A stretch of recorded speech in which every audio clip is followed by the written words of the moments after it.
रोमानी गीत हों, जोशीले गाने, हुब्बुल वतनी के तराने हों या फिर रूह परवर नगमे, कव्वालियाँ हों, गज़लें या फिर भजन, इन सब में एक आवाज़ का ऐसा जादू और सहर चला कि दुनिया आज भी उसकी दीवानी है।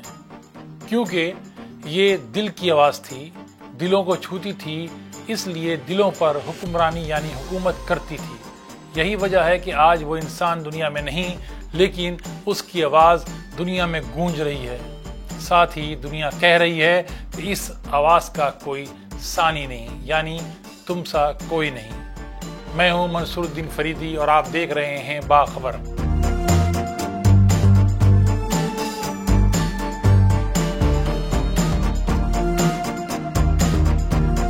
मोहम्मद रफ़ी, इस नाम के साथ ही एक मुस्कुराता हुआ चेहरा आपकी आंखों के सामने आ जाता है।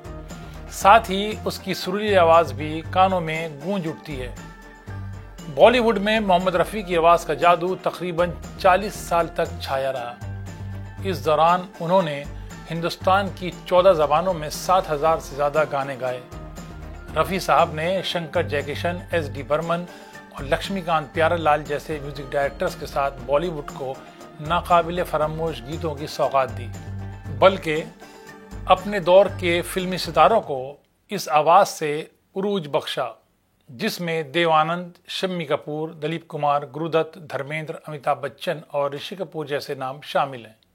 आपको बता दें कि रफ़ी साहब हिंदुस्तान की आज़ादी से कबल 24 दिसंबर 1924 को अमृतसर के करीब एक गांव कुटला सुल्तान सिंह में पैदा हुए थे, लेकिन साल 1935 में उनका ख़ानदान लाहौर चला गया।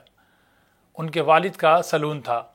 रफ़ी साहब ने एक इंटरव्यू में कहा था कि लाहौर की गली में एक फ़कीर की सदा ने उनमें गाने का शौक़ पैदा कर दिया, जिसके गीत सुनने के लिए वो उसका पीछा किया करते थे। इसी जुनून के सबब रफ़ी साहब ने अपने शौक़ को नहीं छोड़ा। उन्होंने उस्ताद बड़े ग़ुलाम अली ख़ान, उस्ताद अब्दुल वहीद ख़ान और पंडित जीवन लाल मट्टू और फिरोज़ निज़ामी जैसे अजीम मौसीक़ारों से मौसीक़ी की तालीम हासिल की। ये किस्मत थी जिसने रफ़ी साहब को सिंगर बनाने की राह हमवार की। दरअसल एक बार वो उनके भाई के दोस्त के साथ शोहरत याफ्ता सिंगर KL सहगल के शो में गए थे। बदकिस्मती से बिजली चली गई। KL सहगल ने साउंड सिस्टम के बगैर गाने से इनकार कर दिया। माहौल ख़राब हो रहा था और सामीन बेकाबू हो रहे थे। ऐसे में उनके भाई के दोस्त ने ऑर्गेनाइजर से दरख्वास्त की कि रफ़ी साहब को गाने का मौका दिया जाए। बस यही वो मोड़ था जब फिल्मी दुनिया में उनका तारुफ हुआ, क्योंकि उस वक्त म्यूज़िक डायरेक्टर श्याम सुंदर सामीन में मौजूद थे। वो नौजवान रफ़ी से बहुत मुतासिर थे। श्याम सुंदर ने मोहम्मद रफ़ी को अपनी एक फ़िल्म के लिए गाने की दावत दी।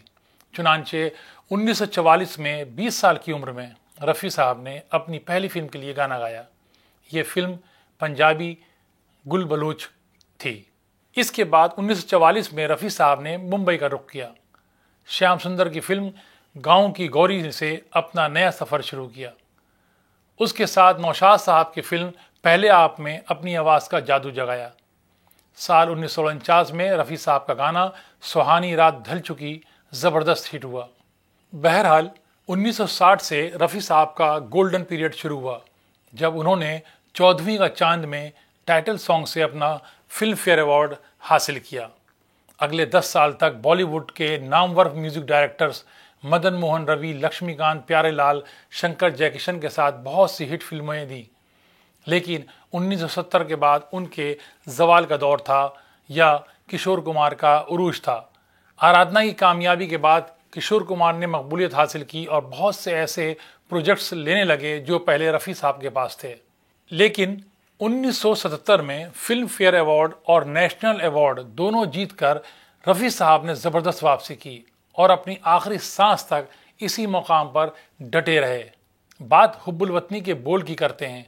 आज़ादी के 1 साल बाद जब महात्मा गांधी का कत्ल हुआ तो रफ़ी साहब ने रातों रात एक गाना गाया, सुनो सुनो ए दुनिया वालों, बापू जी की अमर कहानी।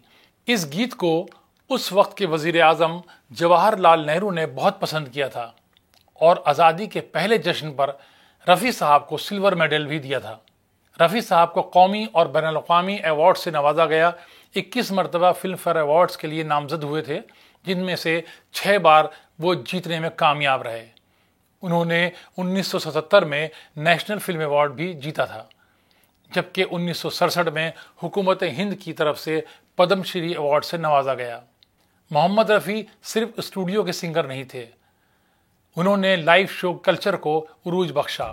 America, Britain, Canada, Africa, West Indies, Singapore, Hong Kong, Dubai, Malaysia, Fiji, New Zealand और हॉलैंड के साथ कई ममालिक में उन्होंने अपने शो किए, मगर ये आवाज़ सिर्फ 55 साल की उम्र में खामोश हो गई। सिल्वर स्क्रीन की गोल्डन वॉइस कहलाने वाले रफ़ी साहब ने 31 जुलाई 1980 को आखिरी सांस ली तो बॉलीवुड नहीं, मुंबई शहर की जिंदगी थम गई थी, क्योंकि बॉलीवुड ने आज तक किसी के इतने पुरहुजूम आखिरी सफ़र का दीदार नहीं किया था।